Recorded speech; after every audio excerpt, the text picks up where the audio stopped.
What's up mga idol, isang mapagpalang araw po sa ating lahat, no. Dito kami ngayon sa lugar ng niligtas namin na charity vlogger na si Max Tom Vlog, no. I-update natin at kakamustahin natin kung kumusta, okay na ba yung kalagayan niya, at may din namin kami, may konting mga katanungan sa impormasyon kung ano yung mga nangyari sa kanya doon, o baka alam niya na may nakaano siya na siya na mga bata, mga kapatid kasi ni Marvin. Kaya ngayon mga idol, pumunta kami dito para tanungin sa kanya yun, para malaman namin kung hawak ba talaga nito yung mga kapatid ni Marvin. Yung mga idol, kami nandito, si Marvin, si Dansoy, si Brad Dodong, yun, no, apat lang po kami dito nandito din pala si nakarating lang si Jerome. Yun mga idol, no? Nandito kami ngayon sa lugar ni Max Tom, at hindi lang namin sasabihin kung saan lugar to para hindi na ang mga kalaban, kasi delikado na kami, delikado na kapag sinabi pa namin. Yan po si Dansoy, si Marvin, si Brad Dodong at si Jerome. Bakit napatay yung Yan po si Max Tom. Yan. Din siya sa kanyang vlog, no.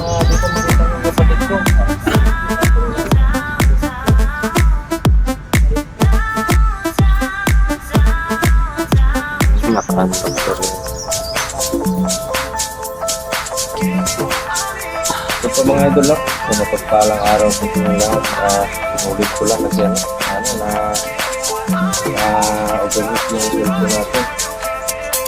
Ngayon po na araw na to, dito po tayo sa location sa Silgag. Hindi po siya ng pabor sa amin na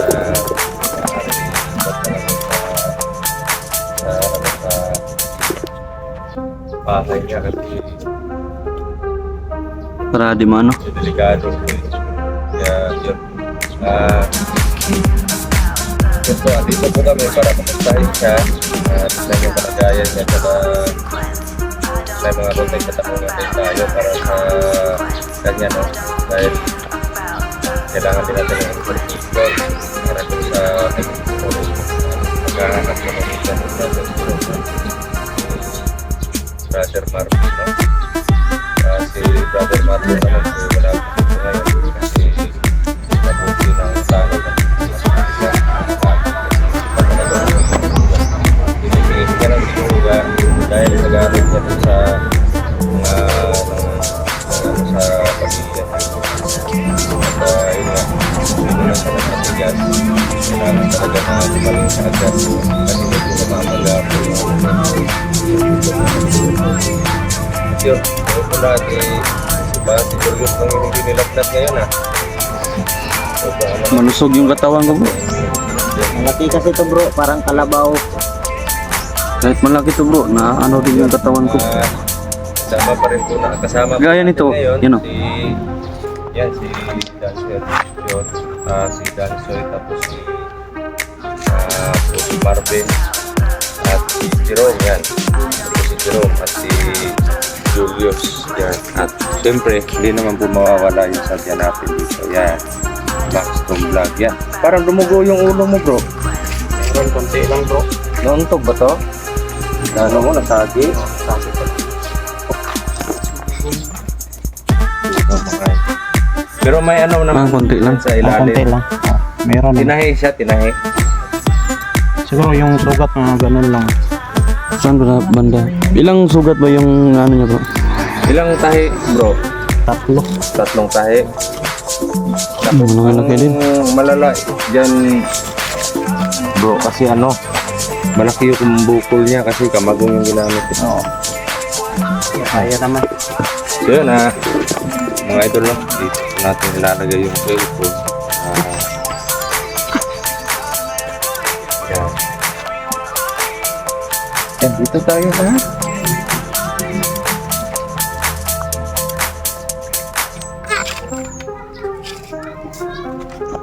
So yun mga idol, no? So kumustahin po natin si Brother Max from Vlog, no?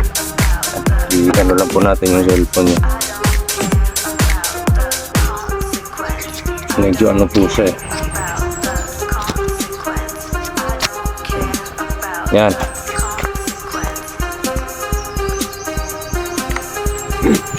So, kumusta ka naman bro? Kumusta na yung pakiramdam mo ngayon?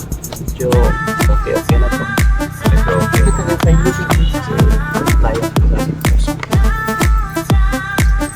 Ang ano lang bro, ang kumbaga nagtataka ako, bakit kayo napadpad dun sa lugar na yan? Kasi ganito, para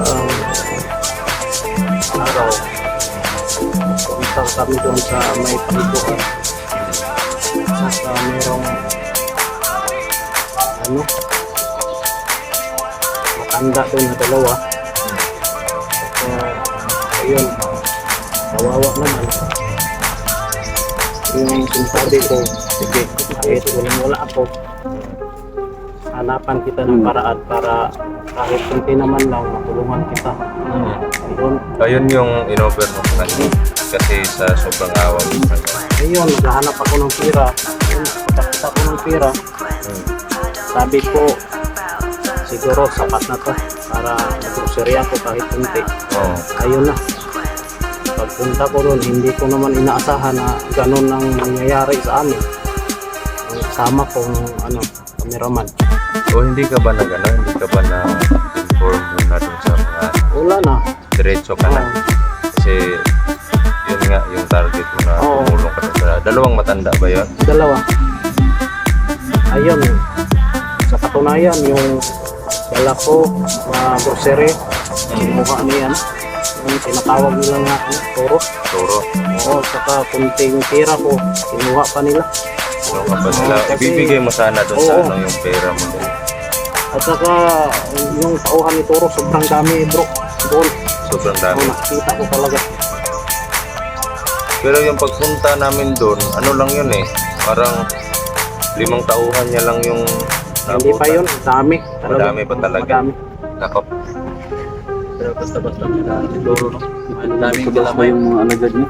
Pero sa andun ka bro, wala ka bang nakasama na bihag din na mga bata o may mag-ina ba? Meron akong maririnig, kaso mga malayo sa akin. Malayo. Oo. Mga bata ba? O Merong umiiyak. Saka hindi ako makapagsalita kasi merong nagbabantay din sa akin. ako, so yun po mga idol, no? Confirm po na parang nasa kamay ni Turo po yung mga hinahanap din natin, no? Yung mga kapatid ni Marvin at ni pamilya ni Brother Jerome. Pero hindi lang po sure kung sila ba yun talaga, no? Pero at least na nalaman natin na si Commander Turo may hawak pa na mga inag. Pero ikaw lang yung nakita namin doon na Dinala ako nila dun eh. Kasi sabi ni Turo, patayin daw nila ako. Para isasalip mo siguro. Kumbaga hindi pala yun yung location na Hindi. parang naririnig mo yung mga umiiyak. Hindi doon sa location Malayo na pa nakuha doon. ka namin. Oo, Malayo pa yun. malayo pa. Ako, sa directly na explanation, parang isasalvage ka na nila. Parang ganun na siguro. Parang inilayo ka dun sa kampo nila para patayin. Oo. Nagmakaawa ako sa kanila pero hindi naman naawa eh. Buti na naabutan natin. Sobra talaga yan, Turo na yan bro. Sobra talaga. Grabe. Kaya yung sabi ko sana pagiganti ako. Maghihiganti ka sa Oo. kanya. Pero hindi pwede yung kalagayan mo yan. Magaling mag-itong ka ng Wala namang problema sa amin kung maghihiganti ka, pero talagang sasama ka sa akin para sa ikabubuti din natin, no? Magtutulungan tayo. Basta isang ano lang namin sa Kasi iyo. yung nakikita ko doon, sobrang dami yung nakuha ni Turo talaga. Kaya pag hindi lang yung pumunta doon, wala.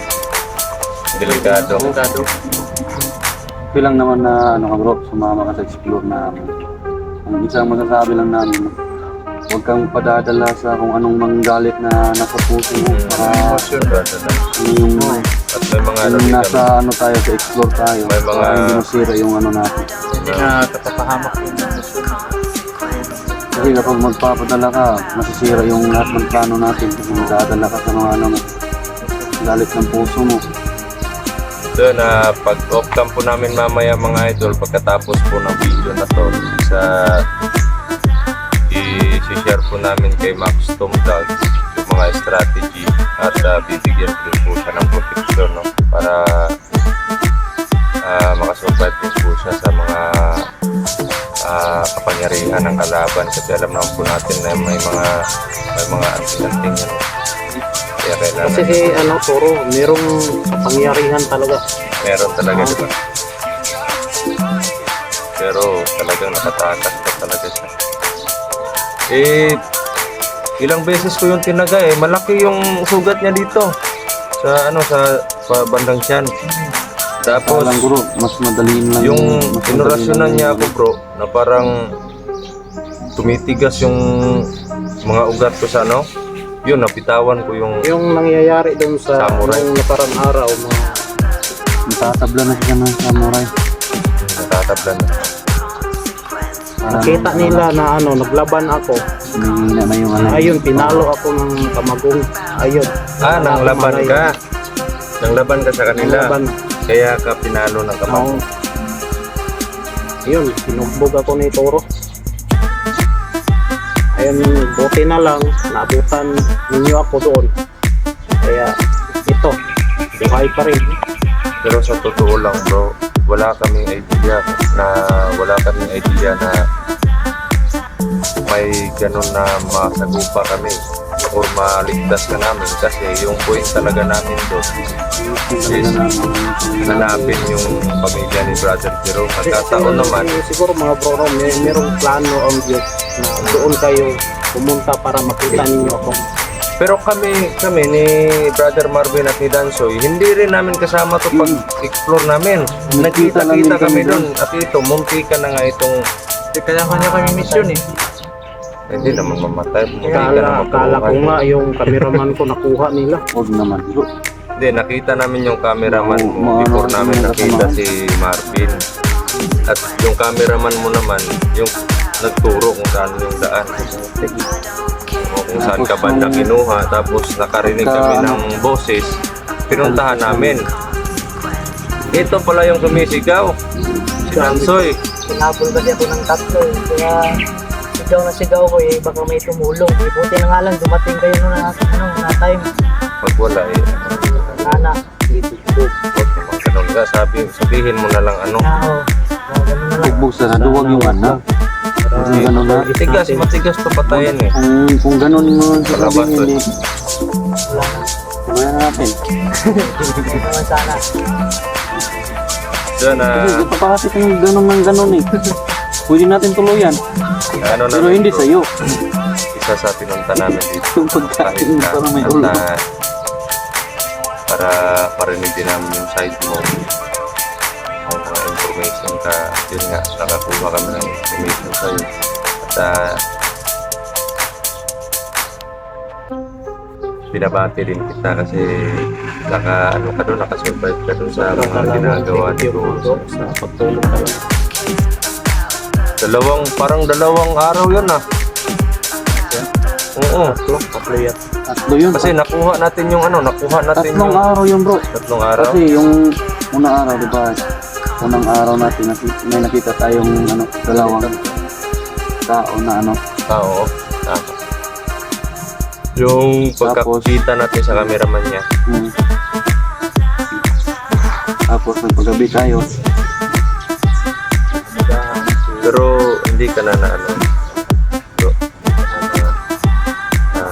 Hihilo. Hindi naman. Kaya nga pala bro, yung ano mo, yung cameraman mo, ligtas na. Ano na, inano ko sa bahay niya talaga at inaano ko sa magulang niya. Gutom na gutom talaga bro. Pagdating sa bahay, pagkain talaga yung napansin.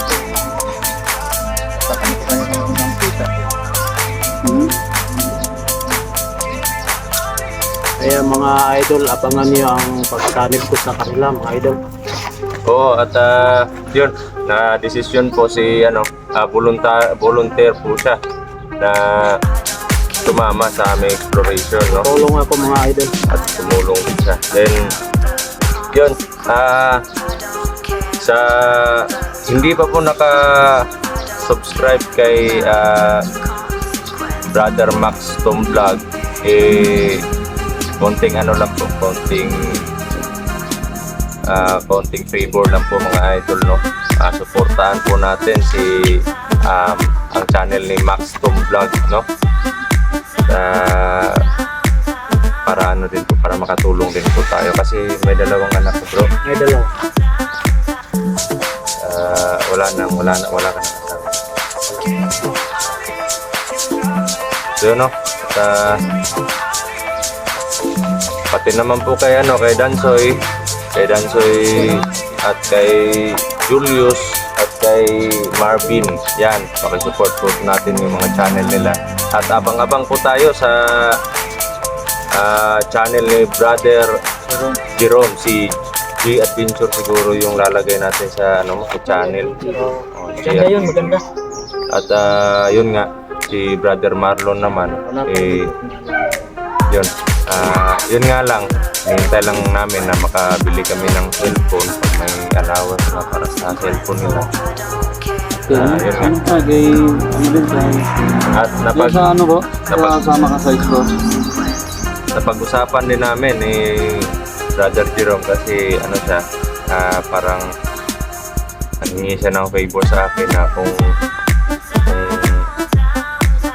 makita yung pamilya niya, wala naman daw silang ibang matirahan, kaya sabi ko sa kanya na dito na lang tayo sa bahay, dito na lang tayo kasi malaki naman yung space dun kaya nagpasalamat ko si Brother Jerome sa hindi naman po tayo magdadalawang isip sa tumulong kung ano lang yung maitulong natin. Yun nga, malaki din yung pasasalamat ko kay Brother Jerome kasi parang todo po siya sa akin yung tawag nito, tiwala, yung tiwala niya sa akin, parang Oo talaga. parang pamilya na talaga kami, magkapatid na. Ikaw, wala ka ng lagnat, yung katawan mo hindi ba na Lalaw din ako. Pilit mga ng katawan niya, nakalipado ng katawan. So may may mga kailangan ka ba katulad ng bigas? Meron bro. Kasi ilang araw wala akong trabaho Wala, hindi ka kumbaga sideline lang yung mo din. Nako, magkatulad pala tayo ng sitwasyon. Parehas tayo lahat dito. Sideline lang, pero pag walang sideline, walang bigas. Wala pakain. So, buti na lang kami doon sa amin, bro. Pag wala kaming bigas, sabay kami ni Jerome. Nangunguha kami ng saging. Pero yung mga yung mga latalaglag na natumba. Kasi kapag di pa tumba, Minsan nga yung maninipis pa talaga yung laman niya. parang parang tawag nun, kesot. Namin idol naranasan din namin mga idol na yung balat ng saging ibinalatan pa namin ni Brother Jerome at ginawa namin french fries kasi wala tayong pagkain talaga nun, diba? At yung bani, yung ng saging talaga, yung ubo ng saging, yung pinirito namin. Akala namin Una maapla. ko, tundok, inubos lahat ng tira ko. Kinuha lahat. Makakuha na. Di balik, makakaganti ka rin sa yun. Isa din sa prinsipyo namin pinaglalaban na maubos yung mga kasamaan na ginagawa nila turo at mamuhay ng mapayapa. No? Kasi hindi tayo mabubuhay ng payapa kung may mga tao pang ganyan talaga. At kahit hindi tayo gambalain, hindi naman tayo makakatulog kasi nga may mga tao na pinipili. Kaya hindi pwede na pabayaan na lang natin. Kasi sinubukan ko noon na sinubukan ko talaga noon na walang pagbuka lang sa mga nangyayari para sa pamilya ko, para malayo sa gulo. Pero hindi talaga kaya. Kailangan talagang tapusin yung laban.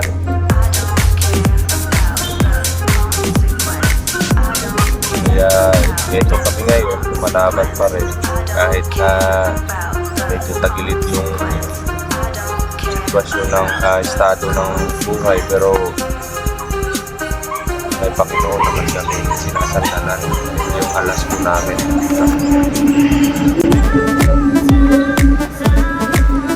Kaya so ano, off-cam na tayo kasi yun mga idol, no? Mag-ano pa kami, may pag-uusapan pa kami ni Max Tom Vlog sa off-cam para malaman niya din yung mga strategy, yung mga technique na ginagawa po namin sa isang mission, no? Para aware po siya sa lahat ng bagay sa exploration namin, no? So yun, maraming salamat po sa inyong lahat mga idol sa walang sawa na suporta.